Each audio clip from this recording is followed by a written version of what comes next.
Hi guys, welcome back to another video. Now you remember a couple of weeks ago I was at Mapperley Tunnel and we had a little look around the portal above it and talked a little bit about it, and we went and stood just inside the portal, and I thought, well, you know, I think we're going to have to come back and have a look at that.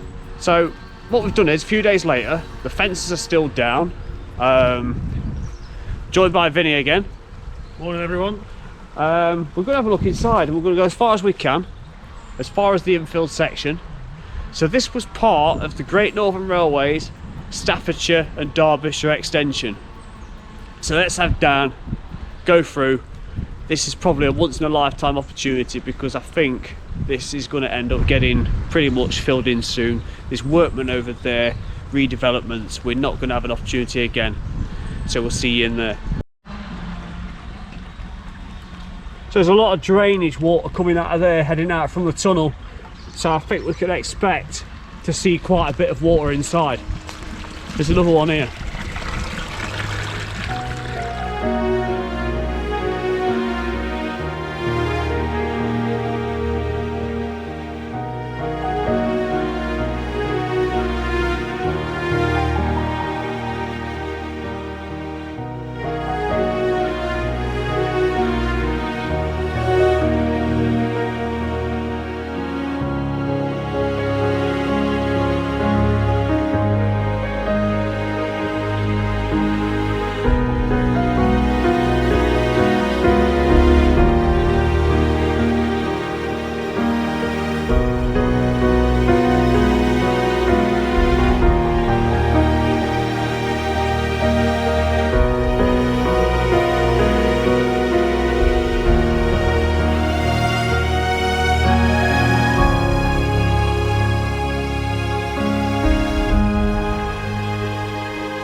The decay is just absolutely unimaginable.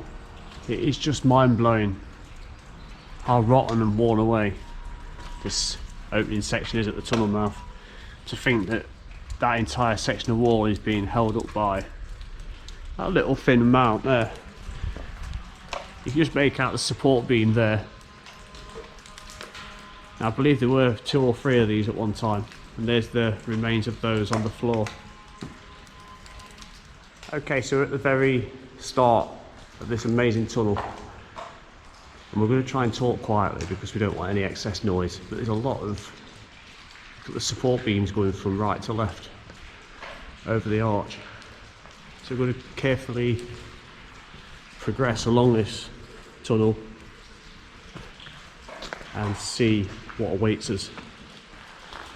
And we've got that repair work on the top left hand side there, which seems to stretch a long way.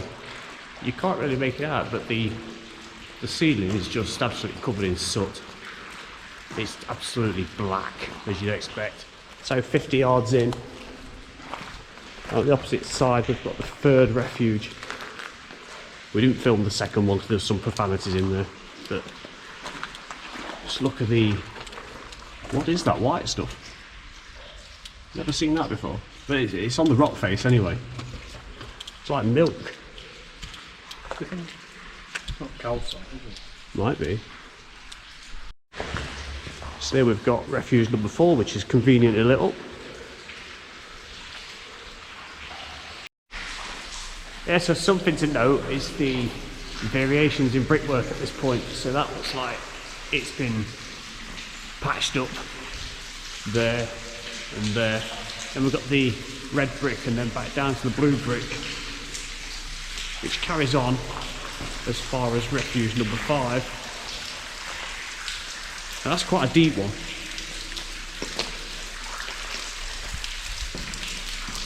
And then it stops there before continuing as the red brick.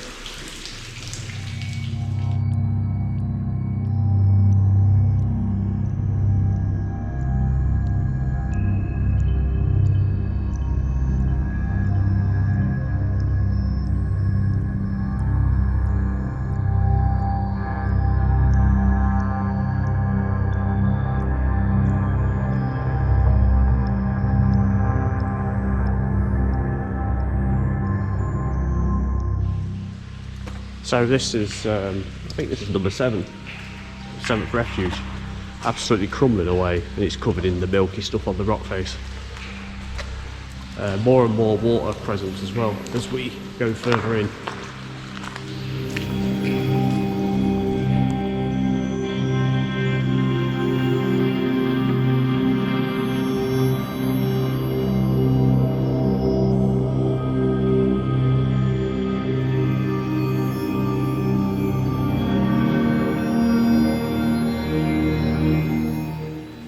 So this is the 10th refuge on the left hand side, and it's collapsed. I don't know if you can make out the markings from where it's been carved out by hand from the tools that they used over 100 years ago.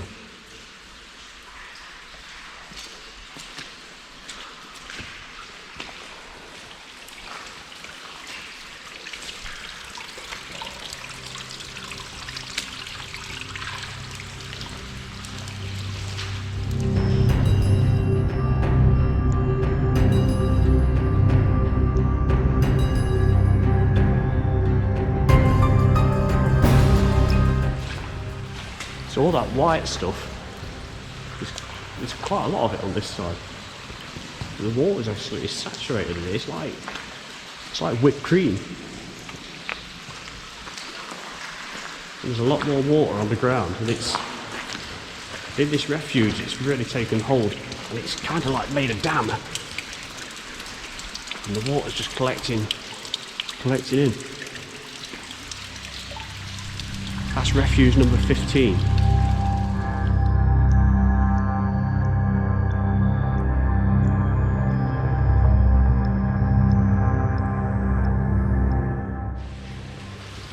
So at 340 yards, we've got what is an old wooden milepost.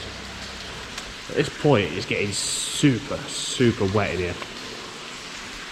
It's like being out in a rainstorm.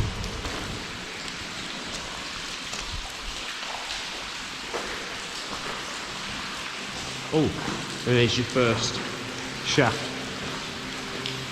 Look at that.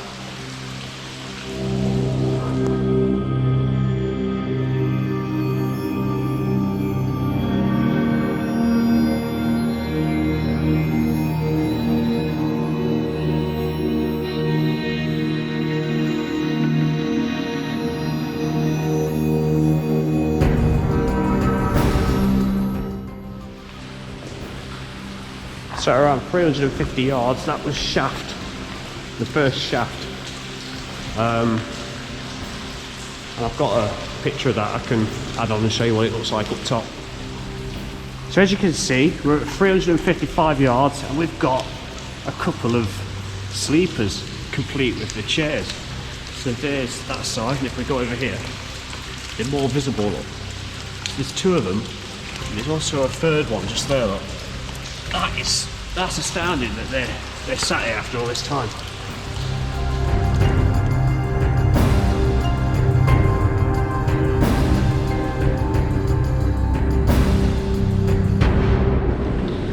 Refuge number 20's got itself a nice little, is it a buffer off an old wagon maybe? That's peculiar. It's easy to say it just fell off whilst running through here. Goodness knows how many decades that's been laid there. It was probably putting the refuge out of the way when it initially happened all those years ago.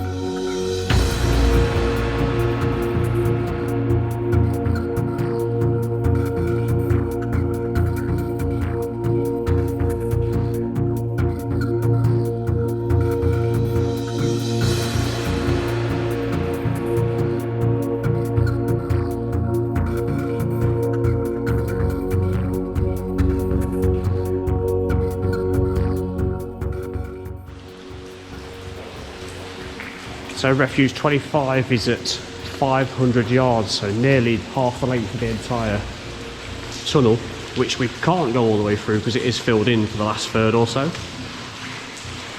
But we're coming up to something now that I think you're going to find pretty special and weird at the same time.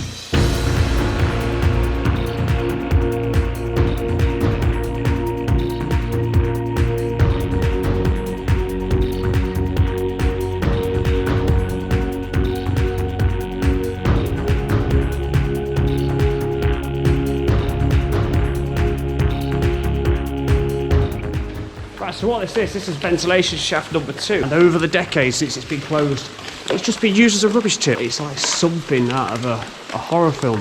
You can't explain it, but there's lights, there's bike wheels, there's tyres, there's pipes, there's wood, there's bottles, everything is just supported up. Whether it goes to the very top of the shaft, I don't know. We've got to assume it does. The shaft itself is in someone's garden now, so it's not something we're going to get to go and have a look at.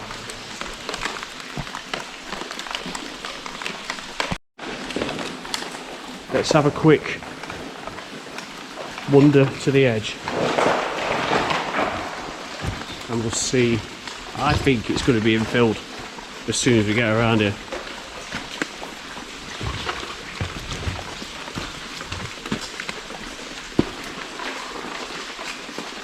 I mean, that's like your vacuum cleaner when the bag needs changing and it's all like just, you know, backed up into the pipe and don't suck. So the tunnel is filled in at this point.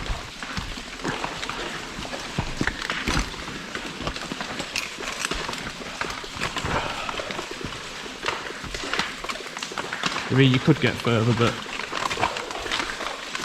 I don't really think that's anything I want to be doing.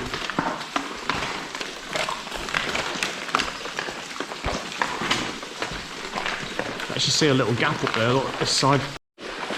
So the rubbish pile just goes to about the opening of the shaft itself and it stops. And you can see where the light torch is pointing now, that, you know, it is not blocked off at the top. So what we're faced with on the opposite side is where it's been infilled.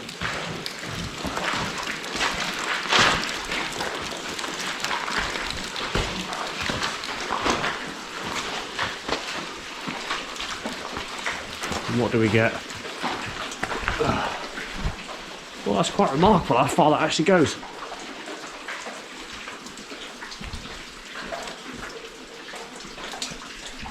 So yeah, infilled all the way to the other end. You see close up at one of the support beams, which are not being held on by much, are they?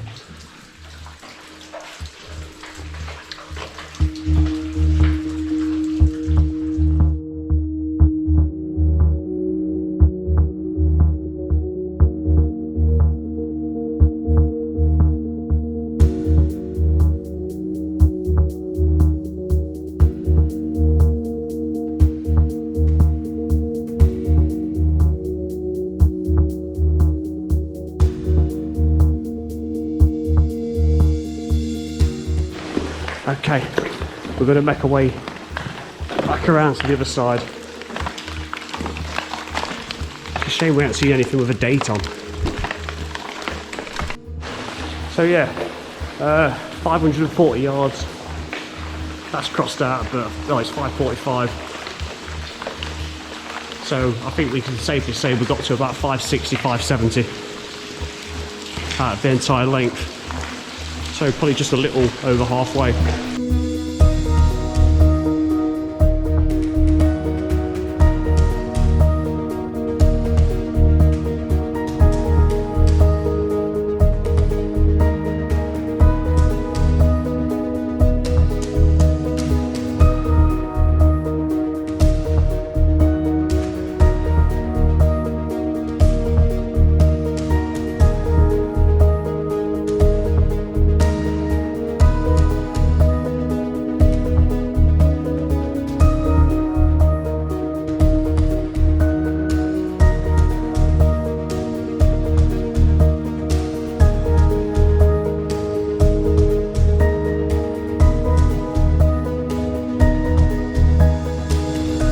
disused line on the other side of that path, and down here we've got this cutting which is extremely wide.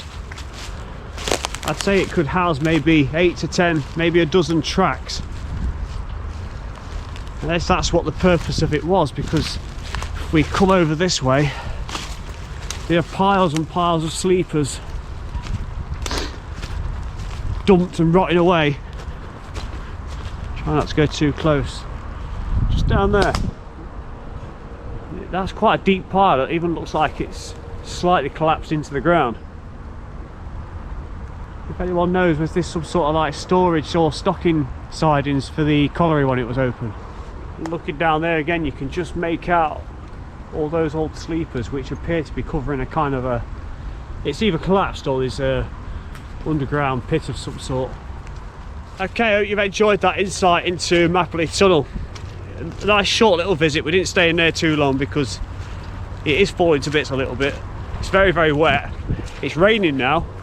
It was dry when we went in with a little blue sky, but we're already soaking wet from being inside the tunnel anyway, because it was like being in a bloody rainstorm in there at times. So thanks for Vinny for popping along, taking some cracking photos, and I'll see you soon in the next video. Bye bye.